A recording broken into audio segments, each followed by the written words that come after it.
Case Club has made an impact on them, because, you know, they see this is the one part that, you know, that just helps me. And grief never ends. Grief is that ongoing, never-ending journey.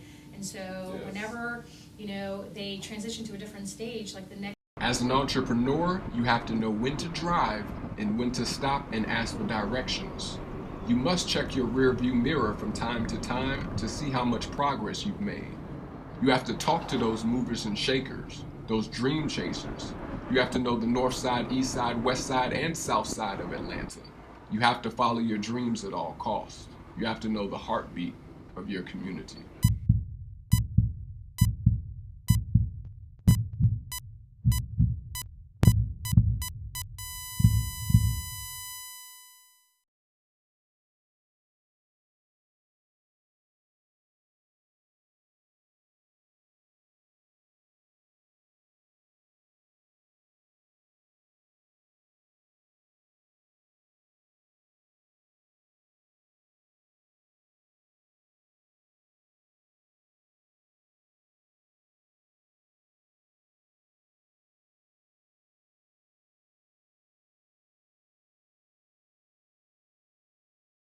We have a great evening in store with our guest presenter, Mr. Steve Johnson, who's to the right of me.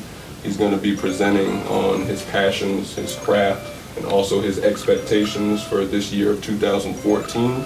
Let's give our guest presenter, Steve Johnson, who's going to be presenting you, me, and us a round of applause. Steve Johnson. Before I actually present and give you an idea what my expectations of the group are, let's go around and tell me your name and what you do as a profession, or what you want to do as a profession. So we'll start here on my left. All right, Jamal Patterson, currently I'm a security guard at the Department of Public Safety, Kennesaw State University.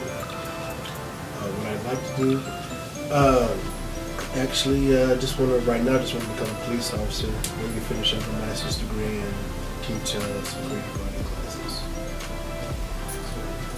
Alright, Jimmy Sador,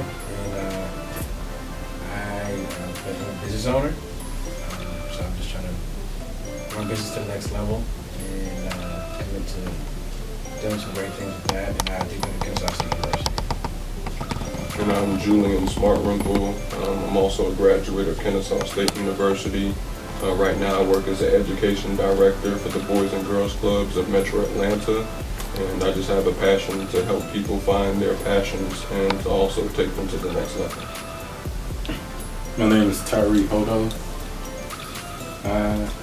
Right now I'm attending Kennesaw State University, pursuing a BFA in drawing and painting, and also a BS in art education, and also an art history minor. I'm inspired to be a teacher. Right now I just work in customer service, and I'm always going to be an artist. So that's always my profession. Well, I'm John Miller. I'm aspiring to be a filmmaker of any sorts, and I'm Abdul. Here in town, still in school. I'm majoring in accounting. You know, I think what I really want to do is to crunch the numbers, but also to be of helpful to the youth, especially youthful activism. That's what. Wonderful. Well, I'm Steve Johnson, and I'll give you more about my history and my where I am and where I've been later on. I'm more interested in telling you what I hope that we accomplish. I hope that we all walk away having a really, really good idea of what we need to do next. Let me tell you what I'm excited about. I'm excited about you guys. I'm excited about what you will bring to this conversation. When Julian told me about this, and he told me how long it's going to be, I thought to myself, I don't want to give a 5-7 minute presentation.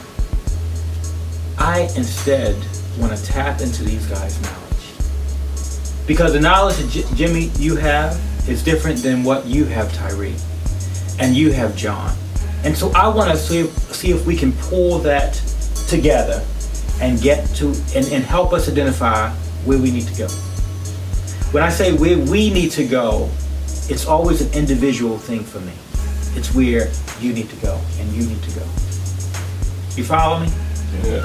So that's what I hope we accomplish today.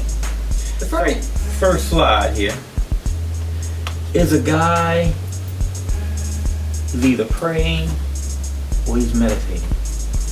I wanted to start off with this idea because I don't think we pray enough. And let me tell you what I mean by this in this particular case. It's the idea of getting in touch with whatever your divine power is, whatever that is. It's the concept of, for me, meditating as well. Okay? Now, let's talk about this. In your idea, what is the benefit of praying and meditating? What is the idea? What is the benefit of praying and meditating? To be more in touch with your creator, as you say. Yeah. Okay, good. Like that? More in touch with yourself. Following your train of thought all the way through. Okay. Mm-hmm. Entering into different realms, so to speak. Mm-hmm. Mm-hmm. What do you mean by that? I mean, mentally, you can take yourself somewhere else, or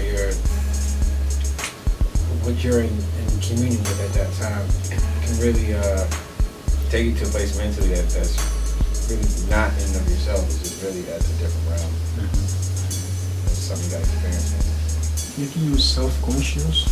Self what? Conscious. Self-conscious. Mm-hmm. Praying, I think, is also what Julian was saying, just kind of getting in touch with your higher up, the God that you serve. But meditation, which I do quite frequently, meditation I more so have conversations with myself. I would go into a deep thought and actually have a conversation with myself, because I know my faults and I know my strengths. And when I talk to myself as somebody that already knows everything about me. Or sometimes I talk to myself as somebody that knows nothing, but I need someone to talk to, and I need to have someone to hold me accountable for my actions. Wow. It's pretty deep. I think we have a problem with life, guys. I think the problem with life is that life just gets in the way. Mm-hmm. It gets in the way. It gets in the way as to who you are. Let's think about it this way. Let me give you an example, because this is what just came to me. Say you're driving, and then there's a stoplight, and you have to stop. You're trying to go somewhere, but there's a stoplight, and you have to stop. So that stoplight just got in your way. Now, probably for a good cause, because you probably would crash into someone if you continued on. But unfortunately, life does that for us. It gets in the way. This whole idea about meditation is that it's almost as though you're driving without lights. See, I believe that we were born to be somebody. We were born to do something. Or we were born and have an internal desire to do something. I wanted to emphasize the aspect that what you were destined to do,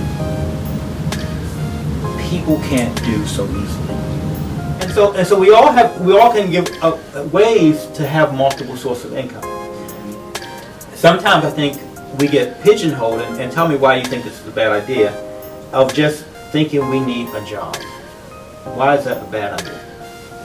You become dependent on a system that is not designed for you to succeed.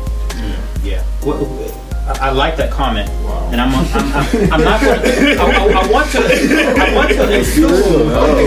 But elaborate on that one for us, Javon. Well, what I'm saying is you start off the education system that is taught, that reinforce the idea of memorization, regurgitation, and not actual cognitive thinking, so that it can create a valuable worker that will simply do a simple job and not necessarily try to strive for more. And I say it's designed for you to fail because, well, I felt this way after that whole bailout thing started happening. Because if you tell me as an individual that I'm responsible for myself, and if I make a mistake and I don't have enough money to get out of my situation, hey, I have to deal with it. But if I'm worth basically a corporation, you're worth billions, then that doesn't apply to you. But me as a taxpayer in this country will still have to pay back by an increase in taxes in what your mistake was. And to me, that just says failure. You know, like we're responsible for other people's problems.